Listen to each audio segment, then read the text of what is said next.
as pessoas dormindo. Então, estou acostumado, se alguém quiser dormir um pouquinho mais, na verdade, para evitar que isso aconteça, quanto mais vocês intervirem e tal, é para ser uma conversa. A gente vai falar um pouco sobre inteligência de dados em saúde, e que sou eu, um pouquinho, uns aninhos atrás, né? Mas não muitos, 2 anos atrás.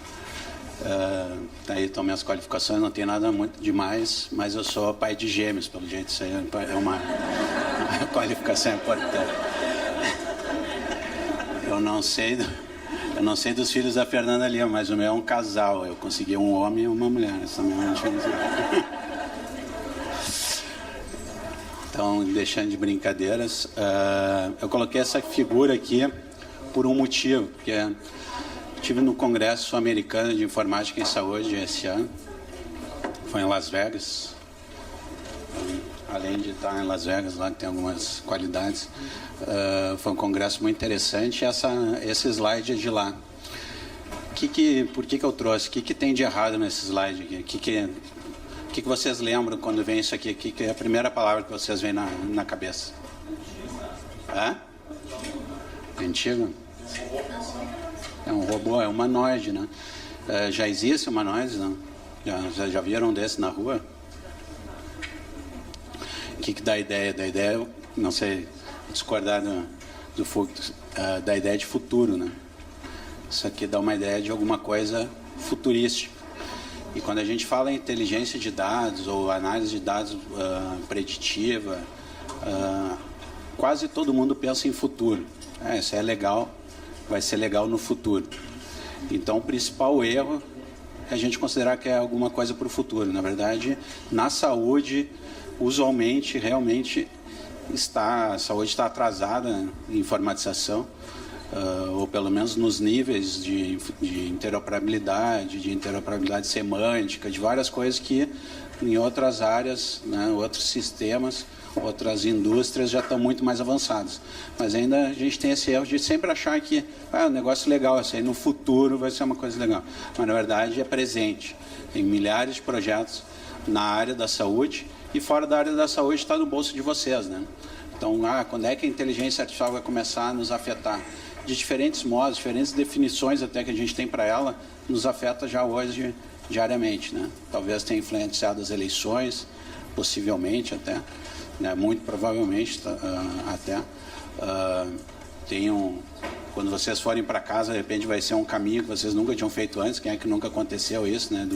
Do ex recalcular a rota, e ele já não usa mais só o que é o movimento dos carros que estão na nossa frente.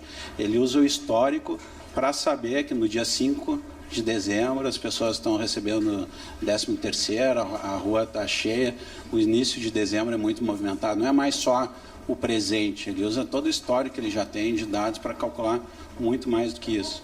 Então, a inteligência artificial está, quando a gente bate uma foto hoje e faz backup na nuvem, quase todo mundo faz, né? Porque se perde o celular, ele é roubado e a gente perde as fotos. Mas assim que ele vai para a nuvem, aquilo ali tudo é analisado e interpretado. Se vocês pegarem no Google Fotos e, por exemplo, botar ali Las Vegas, ele vai dar as fotos de Las Vegas. Mesmo que eu não tenha, porque eu estava lá, mas mesmo algumas que eu tenha editado, tal, ele consegue reconhecer. Se botar quando tem alguma coisa diferente, tipo passarinho, helicóptero, aí aparece uma foto que vocês nem tinham visto, tinha um passarinho no fundo, porque o que a gente faz upload é já tudo interpretado. Porque isso eles conseguem dados. Então o Facebook com 200 cliques nos conhece, diz que com 100 cliques nos conhece melhor que a gente mesmo, com 200 cliques conhece melhor que a esposa, que é brincadeira, né? Que ela nos conhece melhor que a gente, mas que com alguns cliques, e não são muitos, não precisa de 1000 para eles nos conhecer muito bem, saber que vocês, não só também com o aplicativo ficar rodando enquanto a gente se movimenta, onde é que a gente esteve. Alguns falam que ele escuta o que a gente fala, né? Então, nunca ouviram falar de alguém que estava comentando no negócio e recebeu a propaganda quando estava navegando na internet. Então, hoje em dia a inteligência artificial nos rodeia. A gente não é futuro, ela é presente, já está acontecendo. Tem outro filme que eu acho muito bacana, não sei se vocês conhecem, que é o Blade Runner. Vocês viram? O 1, né? O 2 eu não cheguei a assistir. Mas o Blade Runner 1, vocês assistiram? Como quem vê o futuro? Não se me disseram que é chato, ainda fiquei saudosista do primeiro lá. Mas de repente não é da geração da maioria de vocês. O Blade Runner foi lançado em 1980. E eu fiz uma conta na época que eu assisti junto com todos meus colegas lá na 7ª série, que quando chegasse o ano do filme real, eu teria exatamente a idade do Harrison Ford no filme, né? Então, quando chegasse no ano do filme, eu teria 46. Que ano que se passa o Blade Runner? Vocês lembram? O 2 é 2040 e tantos, mas o 1... Alguém assistiu o filme, não? Falando grego aqui, não? Então, é um filme futurístico para a época, né? Eles passam em novembro de 2019. A gente está a menos de um ano do que o filme é pregoável. Claro que ele errou muitas coisas, como viagens interespaciais, mas uma coisa que eu acho interessante, que é metafórica, né? Que ele tinha o fundo, a cena do filme é que já teriam robôs humanoides tão perfeitos, né, que eles seriam réplicas nossas, que a gente não se conseguia identificar com facilidade quem era robô e quem era humano. Então tinham testes para conseguir fazer a diferenciação. Vocês viram que o ano passado, esse ano, o Google apresentou já no congresso que eles fazem mundial com as novas tecnologias, uma secretária atendendo o telefone. Acho que era para pedir uma pizza, né? Ela estava fazendo o papel de atendente numa pizzaria com teleentrega. E era difícil de saber, né, ou impossível para quem ligava a princípio, saber se era uma pessoa real ou não. Então, a gente está muito perto. Embora fisicamente vai ser mais demorado, logo a gente vai ter dificuldade ao telefone saber se a gente está conversando com uma pessoa real ou não. Né? Então, e o sistema vai estar preparado para... Né, pede para contar uma piada, ele conta, quem ganhou, quem foi o campeão do Campeonato Brasileiro, ele conta. Então, de certa forma, a inteligência artificial vai nos rodeando, não como eram os filmes, mas chega de outras formas, mas chega talvez com a mesma intensidade. Aqui um slide do Luiz, obrigado, que é da Fundação Getúlio Vargas, que é quanto que serviço, em média, as empresas investem em tecnologia da informação. Então, vem aumentando com o tempo, né? Há umas barrigadas, depois aumenta com mais intensidade, depois dá uma diminuída, mas os serviços, em média, investem 11% do faturamento em tecnologia da informação. Isso aqui é muito puxado por banco, né? Você sabe quanto é que banco investe em informática, em tecnologia da informação?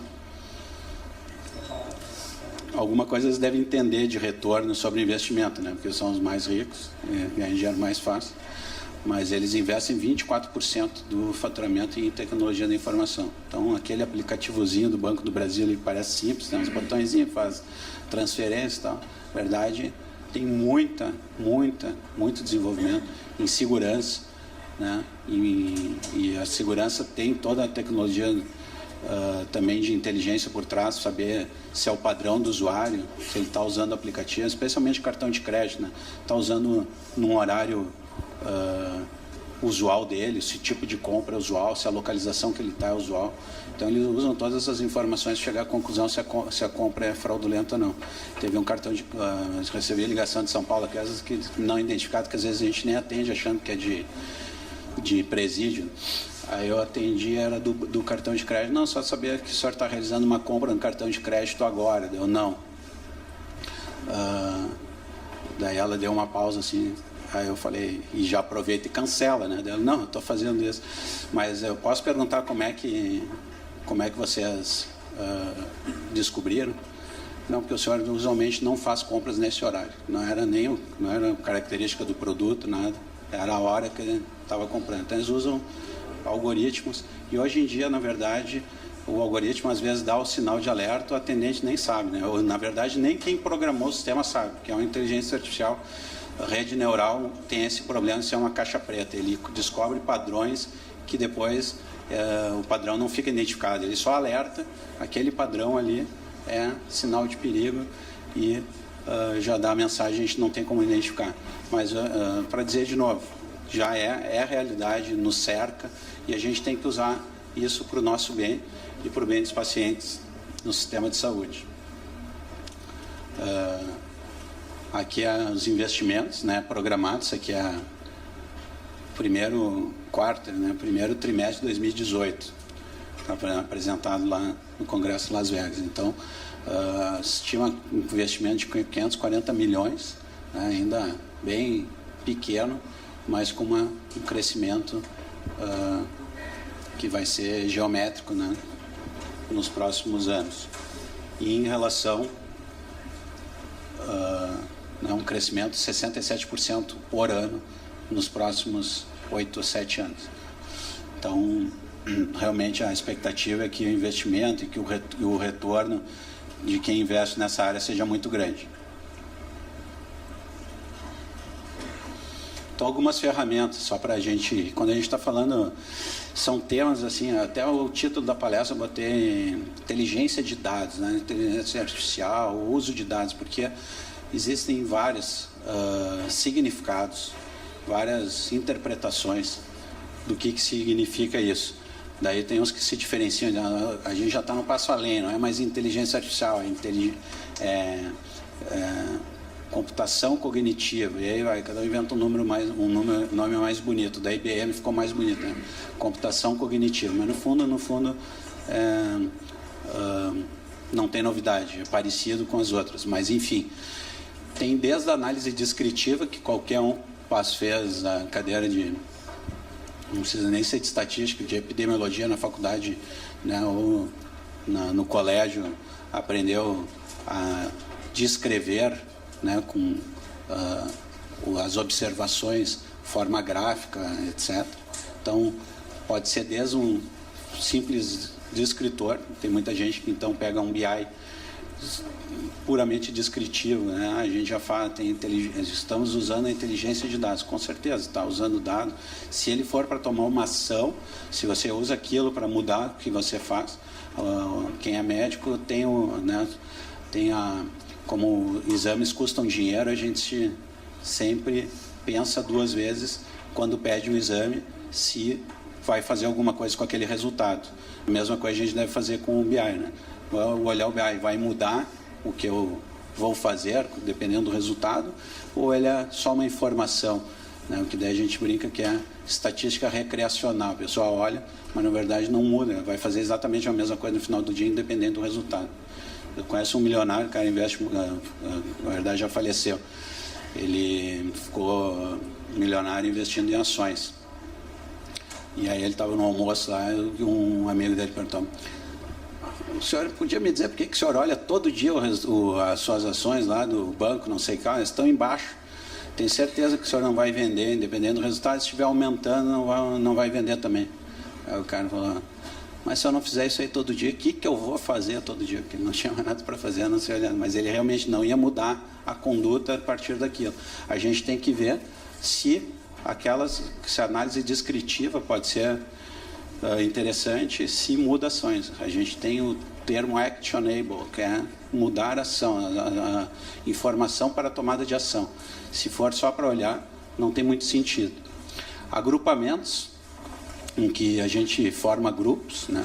Descobre aí que 1/3 da plateia é gremista, 2/3 é colorado, por exemplo, né? Seguindo o padrão da população, mas com isso a gente também descobre pessoas que têm potencial de se atrasar, têm potencial de não comparecer, né? Tem potencial de reclamar. São pessoas que têm características semelhantes, às vezes a gente não consegue identificar e não tem capacidade cognitiva de fazer todas essas associações, todos esses agrupamentos, desculpe, mas um computador pode.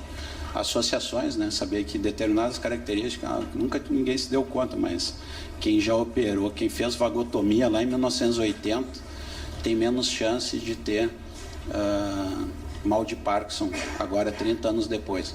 Quero ver qual seria o médico que conseguiria fazer essa observação, né? Teria que ter acompanhado algum número de pacientes por muitos anos, ter lembrado se quem que fez vagotomia ou não, para chegar a conclusões. É impossível. Só hoje na era dos computadores, né, com cortes, com registros nacionais, consegue fazer esse tipo de associação. E aqui estão as aplicações mais imediatas, né? Reconhecimento de imagens. Os algoritmos, aí a gente entra em rede neural, que normalmente quando fala em inteligência artificial, principalmente que a gente lembra de rede neural. São os usos mais clássicos de redes neurais, para fazer duas coisas, reconhecer imagens e reconhecimento de voz. Então, reconhecimento de imagens, a gente vai ver nas estatísticas, aí, primeiras das profissões afetadas, ou primeira área afetada na saúde é a radiologia, que é reconhecimento de imagens é mais diretamente, mais precocemente, porque as redes neurais elas evoluíram muito no campo de reconhecimento de imagens. Obviamente, quem conseguir reconhecer bem imagens, ele vai ter milhares de aplicações, né? Então, o que se investe em dinheiro nisso é muito grande. Então, aí teve acho que é descendente japonês, né, ou chinês, que mora em Boston, em 2008, existe ImageNet, não sei se vocês já ouviram falar, é um banco de imagens, em que todo ano se faz uma competição para ver quem que reconhece com precisão o que tem em cada uma das imagens. E aí teve esse descendente oriental aí que, numa mudança de algoritmo, ele inventou o Convolutional Network, Neural Network, e com essa mudança ele conseguiu dar um passo de 10 anos na evolução. Então, não sei se vocês se lembram tinha um software da IBM para digitar no computador, vocês se lembram? Não me lembro como é que era o nome, IBM, é quem escrevia muito e tal, o escritório de advocacia tinha aquele negócio que era para digitar e ele reconhecia o texto. Era uma porcaria, ele errava muito, né? 80% de erro, então, 80% de acerto, então, para ficar corrigindo 20% das palavras erradas era mais fácil ir lá e digitar, né? Não pegou.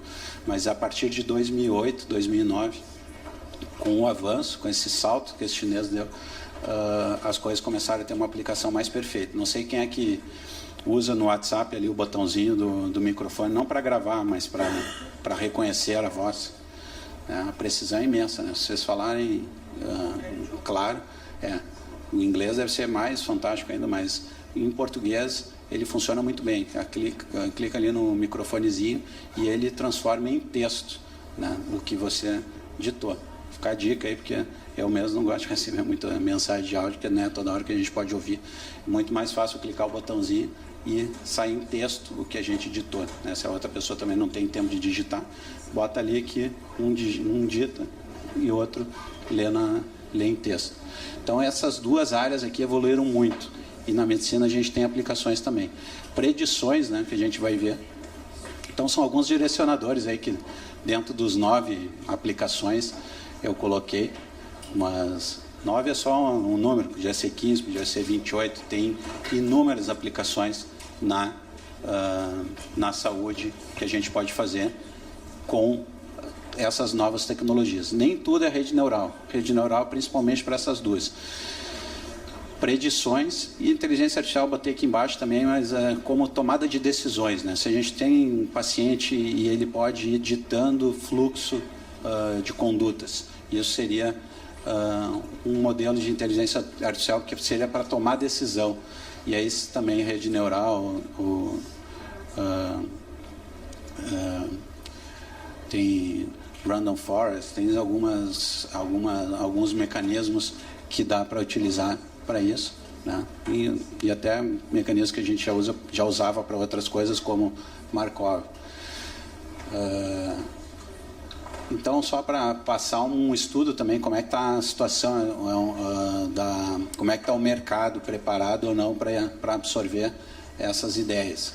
Então, foi apresentado no Congresso, no primeiro quarto, né, no primeiro trimestre de 2018, com 100 executivos sêniores, para saber o que eles achavam, qual era a situação atual, né, da inteligência de dados em saúde.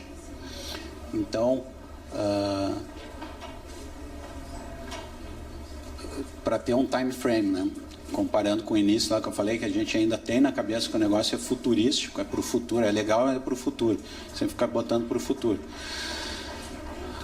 Análise preditiva, a maior parte já faz, já está usando nos Estados Unidos, né? Então, os hospitais americanos já estão usando predições hoje.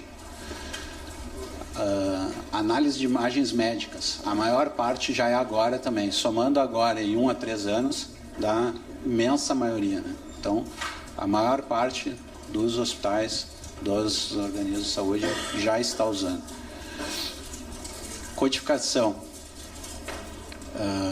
Natural Language Processing para coding, ou seja, pegar o que o texto tem, que foi digitado para criar códigos, ou seja, para dizer, preencher lista de problemas, para fazer codificações e números. Os prontuários americanos são muito mais codificados, todo o sistema lá de pagamento, de faturamento, é todo baseado em códigos, né? Novos modelos de pagamento estão vindo para cá e com certeza vão ser necessários aqui também.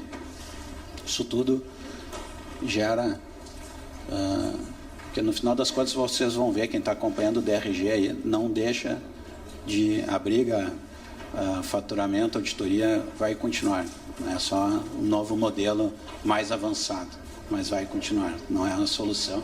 Vende-se como sendo a solução de redução do custo administrativo, mas só continua num outro formato e tudo baseado em codificação. Então, suporte clínico à decisão, isso sim, a maior parte ainda acha que é para os próximos 1 a 3 anos. Já passou, né? Então já está chegando na coluna vermelha aqui, mas ainda um pouco mais atrasado que os outros. Como eu falei, a análise de imagem médica quase sempre é o primeiro, porque o campo da reconhecimento de imagem é muito avançado. E comportamento também. Se a gente conhece as pessoas, o comportamento das pessoas, muita coisa pode ser feita. Diga o Facebook, né? Então aqui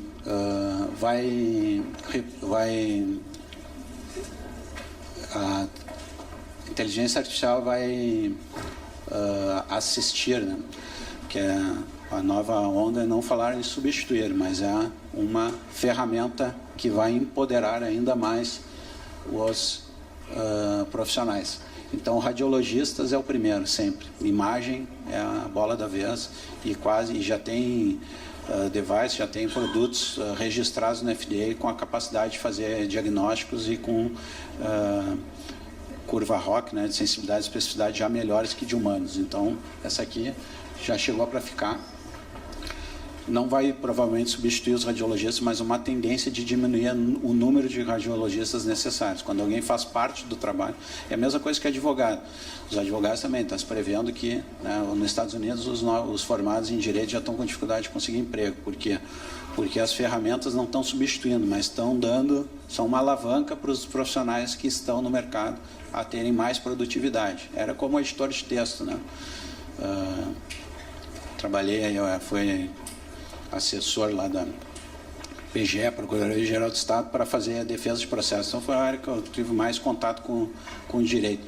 Ainda tinha, de vez em quando, chegava uma petição em máquina de escrever.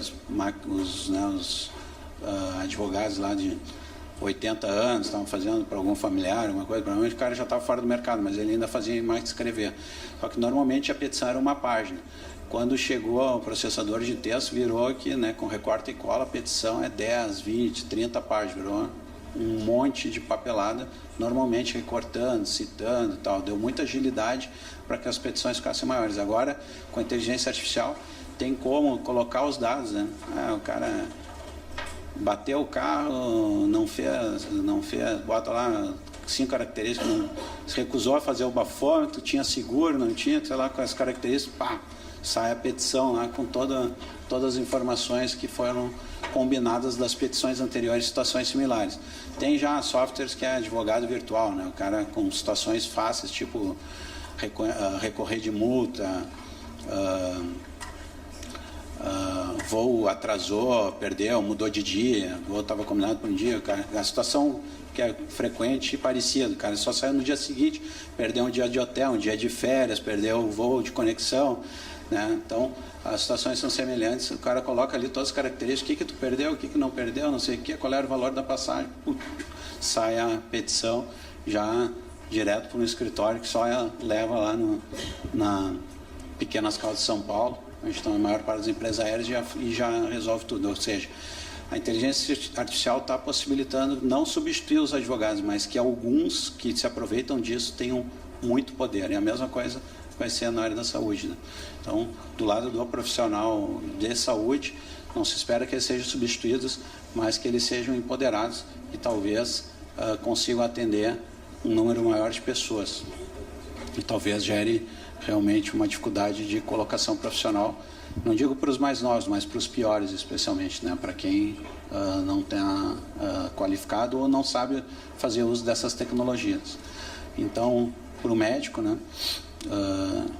Physician Assistant lá no Physician Assistant nos Estados Unidos é tipo um R1, quem conhece a formação médica, o R1 é logo depois da formação, é o cara que é um médico que lá nos Estados Unidos ele não passou em nenhuma residência, então ele fica de assistente. Mas o Physician Assistant, então ele faz coisas muito mecanizadas, como renovar receita, preencher laudos. Essa é a profissão que mais logo depois do radiologista vai ser substituído. Depois quem é administrador, General Practitioner, que é o clínico geral, né? Também mais um pouco mais tarde, enfermagem. Mas vai chegar. E quais que vão ser replaced, que vai ser substituído. Então, nenhuma agora, né? Não tem nenhum não. Alguns acreditam com radiologistas logo, né? Mas, por exemplo, General Practitioner, então clínico geral, a maior parte acredita que nunca. Porque ainda, talvez seja verdade ou não, mas ainda o ser humano é o único que tem a capacidade de uma cognição abstrata, né, que são os nossos bilhões de neurônios, que ainda não existe capacidade computacional para substituir. Então, na visão hoje das pessoas que o General Practitioner, e tem outras atribuições também, né, os profissionais da saúde também, ninguém quer apertar um botão, sair qual é o comprimido, mesmo que o comprimido acerte sempre probabilisticamente, mas numa porcentagem boa das vezes a pessoa vai ter dificuldade de aceitar aquilo nu e cru, né? Mas provavelmente vai ser um adjunto. Essa é a fórmula, né, o teorema fundamental do Charles Friedman, que a pessoa mais o computador é melhor que a pessoa. Não que o computador seja melhor que a pessoa. É a história dos jogos lá, né? Que não sei quem venceu o Kasparov no xadrez, não sei quem venceu o outro no jogo chinês, aquele que eu não me lembro qual é como é que é o nome do joguinho, aquele que diz que é AlphaGo. A questão principal não é um versus o outro, é o Kasparov mais o computador vencer de alguém que não use o computador, ou que vença, ou num computador sozinho. Mas a gente não tem por que ser excludente, a gente pode somar, né? E mais provavelmente a gente vai somar e não substituir. Aqui é a questão dos pacientes, né? Quão confortável você fica do seu tratamento ser recomendado por um computador. Então, a maior parte até acha moderadamente, mas para decisão de tratamento, né, qual é a quimioterapia que você vai utilizar, vai fazer cirurgia ou não, tudo por um algoritmo de computador que, como eu disse, rede neural nem explica como chegou àquela conclusão. É sim ou não, e a pessoa confia de olho fechado. Ainda existe uma resistência das pessoas. Meu irmão é piloto de avião. Ele diz que tem designs de aviões que seriam mais econômicos. Só que, por exemplo, chutando, não sei detalhes, mas por exemplo, num formato de asa, o negócio seja redondo, assim, tem toda a aerodinâmica, parece um disco voador. Ele é mais aerodinâmico. Por que não está em uso, não tem produção? Porque as pessoas não entrariam. Tu olha para aquele negócio, eu não vou nesse treco aí. Tem cara, não tem cara de avião, não tem histórico, eu não vou entrar nisso. Então, a indústria aeronáutica, ela também tem, ela passa pelas pessoas, né, os designs, para saber se ele passa uma ideia de confiança ou não. Então, não adianta só ter os números, né? Probabilisticamente, no futuro, se eu fizer esse negócio, ele vai ser mais eficiente, mas ele não vai ser vendável. Mas, de alguma forma, eu faço uma correlação aqui com tratamentos recomendados por computador. Apesar de poderem existir, hoje ainda as pessoas iam ficar com o pé atrás, né? E aqui aquela brincadeira que sobre se eles vão ter um risco real. Então, o Dr. Gustavo de Maia brincou, né, de que não leiam livros de inteligência artificial para daqui a 10 anos vocês vão se assustar. Então, 45,5% das pessoas já acreditam que a inteligência artificial ela vai ser um sério risco à humanidade. O poder cognitivo dos computadores superarem os nossos. Então, a gente não sabe. Realmente, o futuro nessa área é muito incerto. Tem muito hype, mas normalmente, né, tem o hype, tem o vale, depois sobe, chegando realmente onde havia se prometido, com um pouco mais de tempo, mas acaba chegando. Então, ninguém sabe exatamente aonde vai nos levar. Como eu fiz a comparação lá de que no Blade Runner os humanoides já estavam indistinguíveis das pessoas, mas na secretária eletrônica, lá na voz, isso já está de alguma forma acontecendo. Faço esse paralelo também. A gente vai ficar esperando um robô na esquina nos ganhar? Ou será que os algoritmos já estão decidindo eleições, já estão decidindo o nosso futuro e a gente nem se deu conta? Então, na verdade, às vezes não é no formato que o filme dava, mas a inteligência artificial já pode estar nos colocando em risco, a gente nem está se dando conta. Desformatou um pouquinho que eu fiz no Keynote, desculpa. Mas então, aplicações práticas. A primeira, mais imediata, seria na visão. Quando foi lançado em 2001, uma Odisseia no Espaço, que o HAL 9000, o computador de bordo lá da espaçonave, ele tinha uma característica que na época julgavam impossível de acontecer, que ele enxergava. Então, para os programadores da época, aquilo ali soou como falso. Quase tudo que ele fazia, entender, né, fazer uma análise de sentimento das pessoas, até como tomar decisões, tudo já parecia possível na década de 80, mas enxergar, eles achavam que era exagero do filme. Na verdade, visão hoje é uma das primeiras tecnologias de inteligência artificial que se conquistou. Então, várias aplicações no nível da dermato.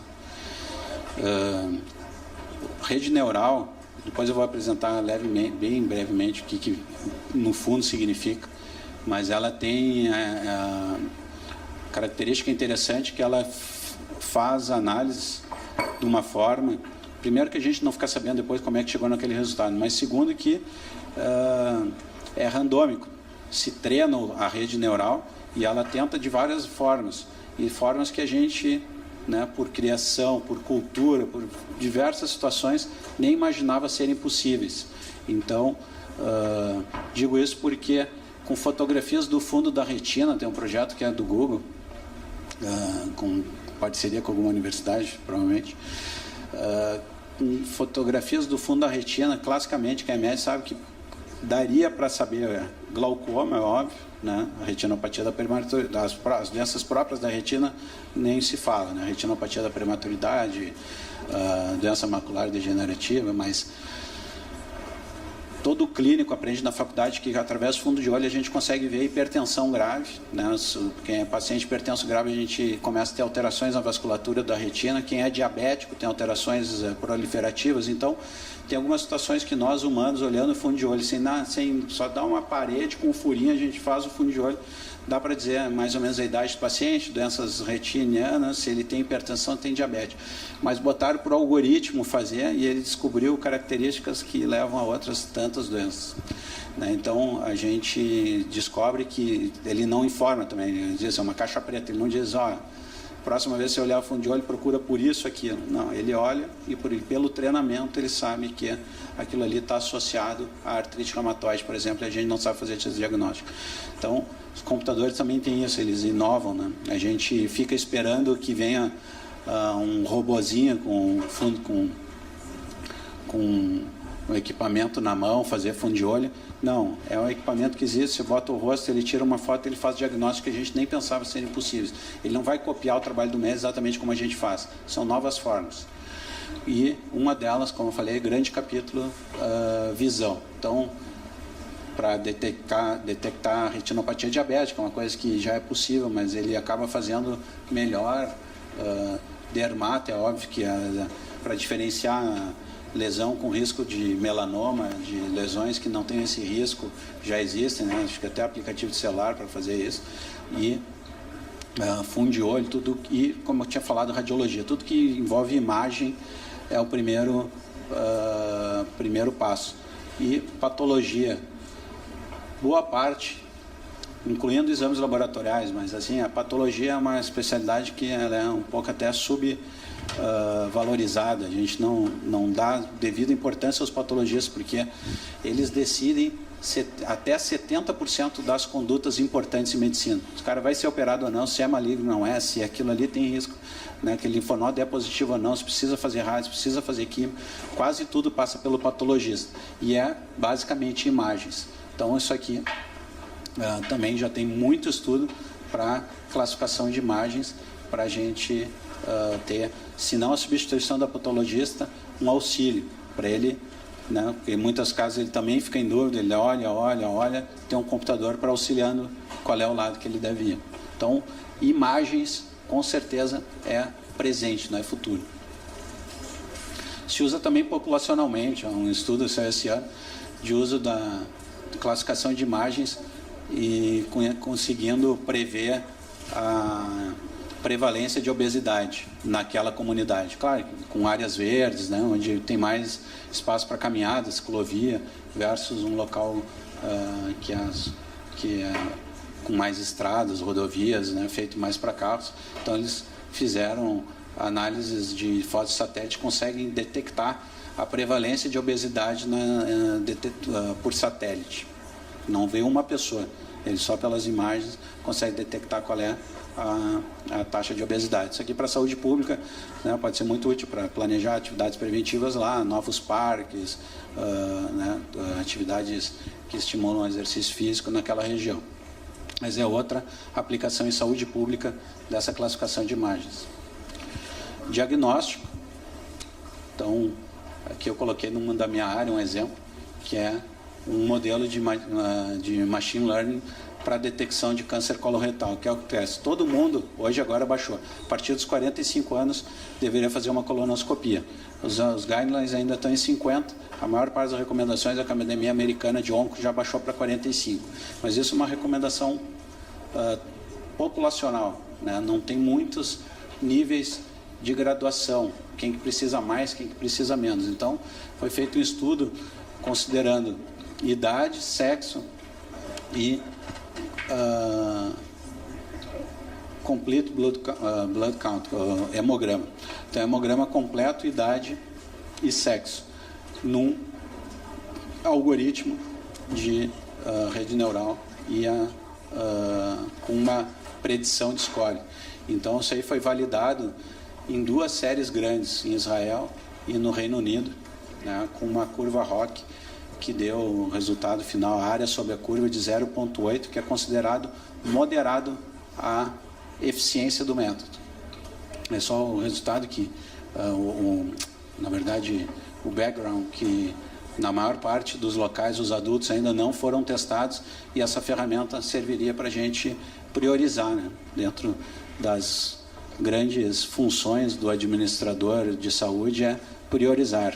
Então, quem deveria ser priorizado para fazer colonoscopia? Idealmente, fazer em todos, não tem recursos, nem às vezes colonoscópios, nem gente capacitada para fazer em todo mundo, então a gente poderia usar essa ferramenta para priorização. E ele tem uma curva, né, em relação ao resultado da colonoscopia, um misto aí de sensibilidade e especificidade, que é a área sob a curva ROC, de 0,8. Então, tem moderada assertividade. 0,81 em mulheres, combinado 0,8, que isso é moderado. Então, é um algoritmo relativamente simples, já está em uso e com moderada acurácia. De maneira geral, quando a gente toma esse tipo de decisão acima de 50%, já é bom, né? Porque 50% é a ignorância completa. Vou fazer ou não vou? Então, tem 50% de chance de estar certo fazendo um jeito ou fazendo o outro. Então, quando a gente aumenta isso para 80%, está melhorando bastante a decisão. Então, só, na verdade, também aqui, coloquei esse slide aqui, porque uma das características desse algoritmo, a gente pode dizer, vamos fazer amanhã isso. A gente tem uma característica que, embora ele seja muito simples, o Luiz vai me dizer, se ele não precisa de interoperabilidade. Qual é o sistema que tem? São 3 informações simples, mas idade, sexo e hemograma combinado. Muitas vezes o último, né? Não é o que foi feito aqui no hospital, talvez o que tenha sido feito no VAR, que foi feito fora de Porto Alegre, talvez, mas que foi feito no laboratório. Então, se a gente for melhorar esse algoritmo, com certeza vai querer mais de um hemograma, mais de um ponto, porque a mudança é mais importante. O cara pode ter talassemia, ser anêmico a vida inteira, mas quem tinha um hemograma, quem tinha 14 de hemoglobina e caiu para 13,3 é mais importante do que estar anêmico. Então, a pessoa caiu, né? E isso a gente precisa ser, os hemogramas seriados. Às vezes a pessoa faz um laboratório e faz em outro. Então, o slide é para lembrar que a gente não consegue fazer as coisas bem feitas sem integração. Normalmente a gente precisa, para fazer esses algoritmos rodar melhor, como o Dr. Gustavo já falou também, garbage in, garbage out, né? Se a gente bota lixo para dentro, tá, a gente vai tirar lixo de dentro, e a gente precisa bons dados, e bons dados eles têm que estar interoperáveis, têm que estar reunidos e dentro da mesma semântica. Não adianta um laboratório dar em gramas por decilitro, o outro fornecer o resultado principal em hematócrito. Então eles têm que estar todos falando a mesma língua.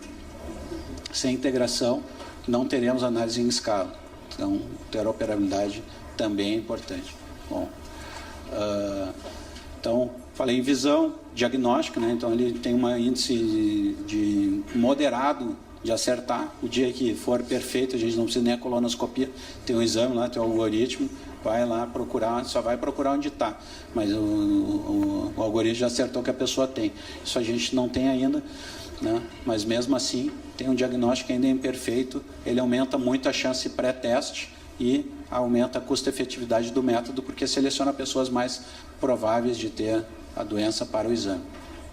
Prognóstico, né? Então, já tem algoritmos com várias características que prevêem o risco de mortalidade em 6 meses.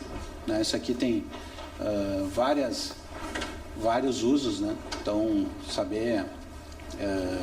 a pessoa pode se preparar, pode fazer testamento, pode fazer herança, e mesmo a gente pode parar de usar tecnologias, né, que a pessoa tem uma probabilidade muito alta de morrer em 6 meses, coisas que vão ter benefício, como o próprio screening de doenças.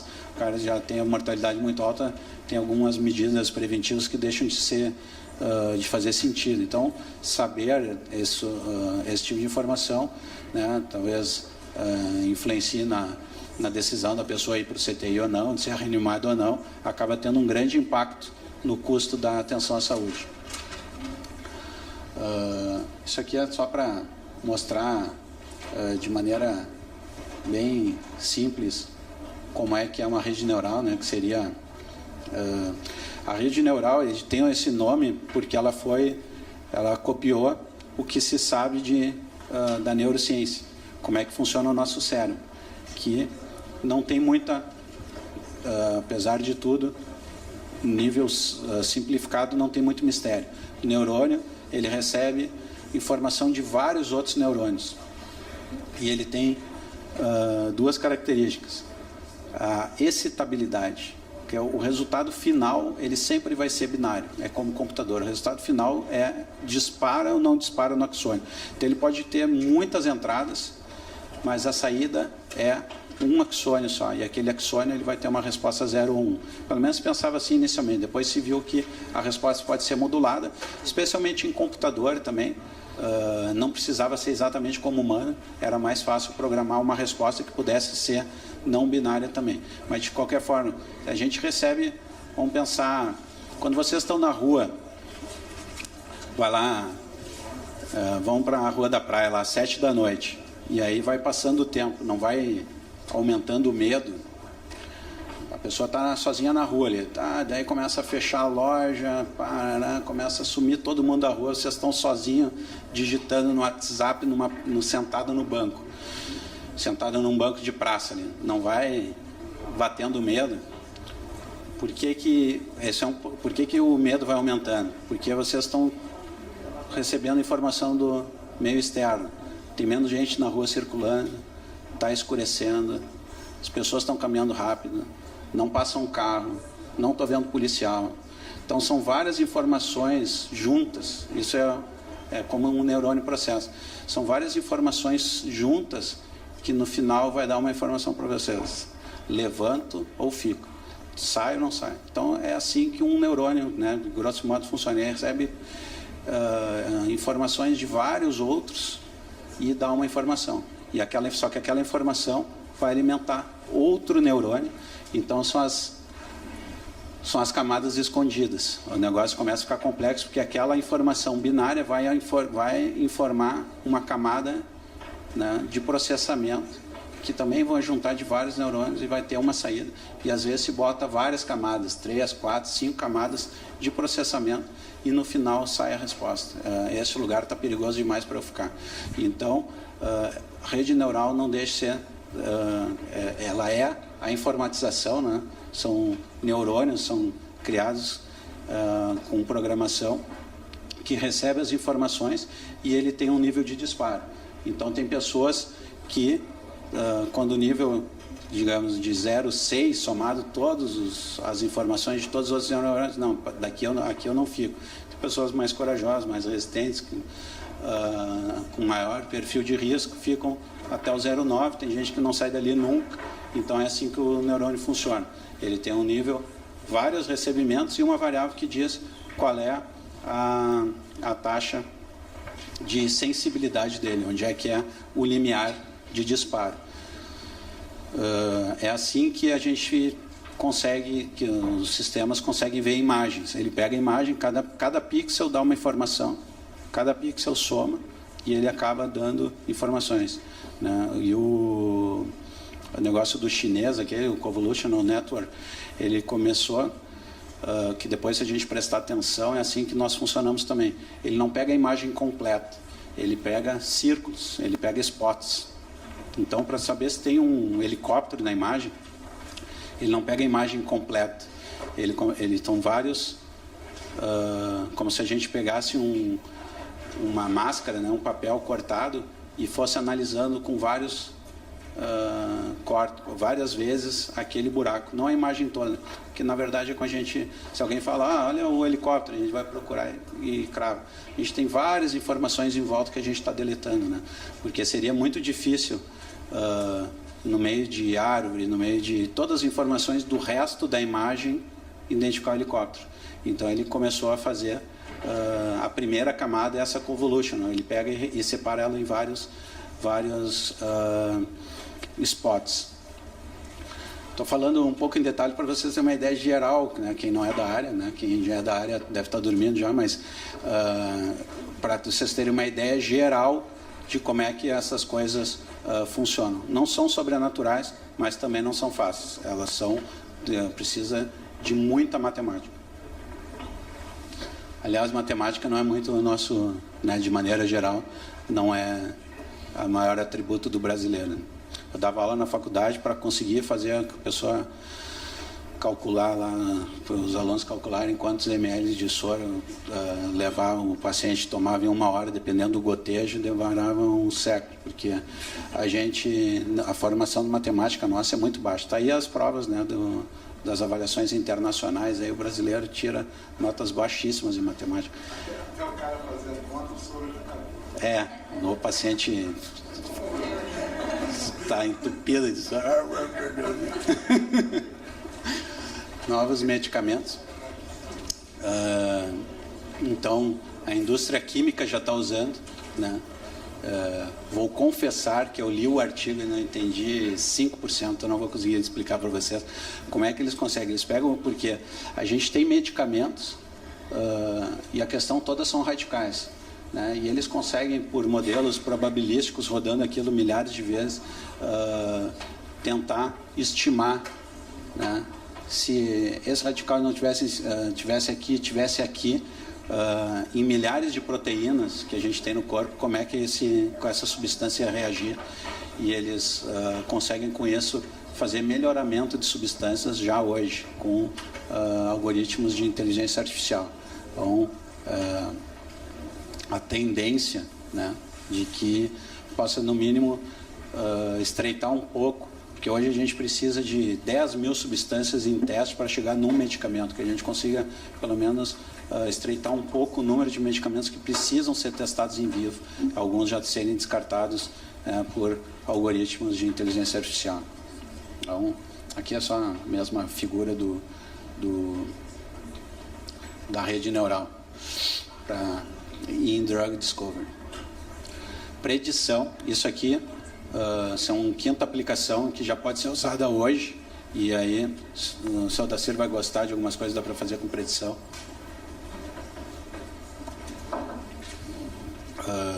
Mas a gente consegue, por exemplo, saber como é que vai ter emergência na próxima segunda-feira à noite, né? Se vai ter fila, não vai, se precisa escalar um plantonista a mais, a menos, se depende se na quinta de noite, pega o da quinta de noite que vai estar vazia e bota para a segunda, porque a segunda vai estar cheia e a quinta vai estar vazia. Então, os algoritmos já são usados nos Estados Unidos, preveem ocupação de CTI com 10 dias de antecedência. O CTI daqui a 10 dias vai estar lotado. Para a cirurgia eletiva nos 3 dias antes, que vai estar lotado no dia 13 de dezembro.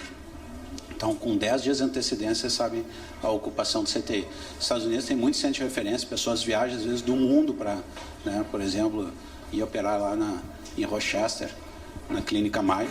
Imagina saber com antecedência, ó, nem vem que a cirurgia vai ser cancelada. Então, a gente poder, ou o contrário, né? Ó, o CTI vai estar vazio, vamos lá. De maneira geral, obviamente, nós somos, todos esses sistemas são feitos com base no nosso raciocínio. De maneira geral, a gente sabe, agora perto do Natal, Ano Novo, vai ter períodos vazios, mas eles conseguem ir além disso, né? Fazer predições que a gente não conseguiria. Então, qual é o tempo de internação, né? A característica do paciente, porque para a gente lutar contra a longa permanência, não adianta quando a gente tem um programa de longa permanência. Quem está internado há mais de 15 dias entra no programa. O cara já esgotou, já é longa permanência quando ele entra no programa. O negócio é saber quando ele, no primeiro dia da internação, que ele vai ser longa permanência, já começar a agir desde o início. Probabilidade de reinternação, cada vez mais os pagamentos vão estar condicionados a essas condições, né? Quanto que o paciente reinterna em 30 dias, que medidas a gente pode tomar para cada tipo de paciente para evitar a reinternação, que nos Estados Unidos, e aqui vai chegar aqui um modelo, já está chegando o modelo remuneração por performance, baixa muito os valores quando o paciente interna demais. Dimensionamento de equipe, como eu falei, né? Programar plantões, filas, né?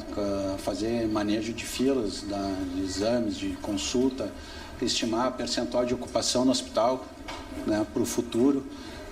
Características de pacientes que eu já falei antes, que vão ter no-show, quedas, que não vão ter aderência ao tratamento proposto. São só os modelos preditivos lá que eu mostrei no início, que nos Estados Unidos a maior parte dos hospitais já está utilizando. Usar também para deduplicação, né? Registros duplicados, para a gente achar, fazer record linkage, para fazer, né, identificar que pacientes são a mesma pessoa. Isso aqui é especialmente importante em interoperabilidade quando a gente está trabalhando com bancos de dados distintos, né? Então, a gente tem processos de deduplicação baseados em algoritmos de inteligência artificial também. Na genética nem se fala, né? Porque a genética é muito dada, a gente tem 18 mil genes e isso não tem como a gente cognitivamente processar tudo durante uma consulta. Com uma piadinha antes, como é que é 10 formas de irritar o seu médico. Daí, eu não vou lembrar das 10, tem umas mais engraçadas, outras menos. Uma era, entra no consultório dizendo, vamos ver se dessa vez o senhor acerta, de um jeito que todo mundo na sala de espera ouça. Mas uma era, leve o seu eletroencefalograma sem laudo. O cara chega com uma pilha de papel assim, e, doutor, trouxe os exames, daí era eletroencefalo sem laudo. Agora vai ser, traga seu CD com mapeamento genético completo e peça para ele levar em consideração na hora de prescrever um medicamento. Ninguém vai ter como pegar 18 mil genes, né, com várias combinações possíveis e lembrar ou saber quais são as características mais importantes para aquele dado momento. Então vai precisar, né, precisa já de inteligência artificial, ou saber que o tratamento quimioterápico, em oncologia, quais são o perfil farmacocinético baseado no mapeamento. A gente sempre soube que seria um dia possível. A principal limitação era as pessoas terem seu mapeamento genético, né, por causa do custo. Mas como o custo está caindo abruptamente, já está abaixo de $1.000 para a gente saber o nosso genoma, que custou acho que $1 bilhão para fazer a primeira vez, né, o projeto Genoma Humano. Agora por $1.000 a gente já tem capacidade de fazer individualmente, e é uma vez na vida. Não é genoma, não precisa. Vou te pedir um novo genoma, né? A pessoa nasceu com aquele, vai morrer com aquele. Então já é um exame que planos de saúde já estão fazendo testes de mapear genoma de todos os usuários. Então pega lá, já tem vários planos de saúde mapeando o genoma, como é um investimento único. Que isso vai ter influência em várias condições, né? Necessidade de rastreamento ou não, direcionamento do cuidado. Então, provavelmente vai ser custo efetivo até para os planos de saúde pagarem o mapeamento genômico, mas já tem muitas pessoas fazendo, porque o preço aqui em Porto Alegre a gente consegue coletar sangue e fazer por cerca de R$3.000. Então, com uma acurácia muito boa, a gente identifica não só risco, como condições que a pessoa já tem e não sabe, né? Então, algumas doenças genéticas, a pessoa pode estar já ser predisposta e nem sabia, ou que tem risco elevado. Então, tem todas as questões éticas, comportamentais, de como lidar com essas informações também, né? Mas é uma outra questão que já virou presente. Então, estudos, né, também começam a criar camadas de complexidade. Pega o genoma com risco e combina com o risco de hospitalização, chega a fenótipos com maior probabilidade de ter uma internação curta, longa, de ter infecção oportunística durante a internação, serem cometidos por germes muito resistentes. Dependendo do genoma, o cara já tem que entrar em isolamento no hospital. Pessoas que vão ter a probabilidade de ter uma candidíase de 70%, de que vão ter, na verdade, vamos descobrir provavelmente genes que deixam predisposto a ter KPC, e a gente não vai isolar só quem tem a KPC, mas quem tem a predisposição, talvez conseguir baixar o número de infecções multiresistentes. E os modelos vão complicando. Então, quando a gente está pensando em começar, o pessoal já está na frente, pegando vários desses modelos, né, combinando.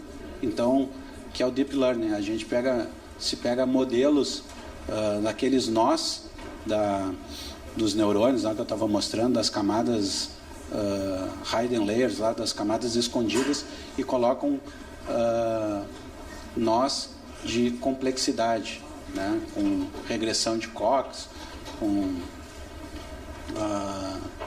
os KNNs, né, e assim vai. Então, isso que vai complicando os modelos, e o que faz da inteligência artificial, obviamente, uma área bem complexa na parte de inteligência, né? Mas tem todas as predições, coisas que não precisam ser tão complexas. Interpretação de texto também, principalmente na área de codificação, que eu já falei. Então, pegar a evolução do paciente e codificar ela, a gente sabe que tem um problema absurdo de codificação, né? A gente tem CID da internação, CID da alta, seja qual seja CIAP, né, na atenção primária, qual seja o modelo que se usa de classificação, que isso esteja bem preenchido e a gente pode usar a interpretação de texto para chegar nesses modelos. Então, classificação, né, codes na notas de alta.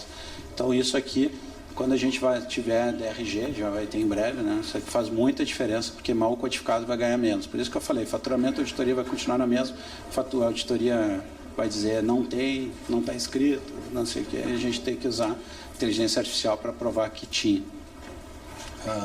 Tem estudos também, detecção de, pelo que a pessoa escreve, seja em rede social, né, ou comportamento, que nem o Facebook faz, segmento das pessoas, a gente saber propensão de depressão e de suicídio pelas características, né? A pessoa começa a ter uma escrita muito negativista, ou características que a gente nem sabe quais são.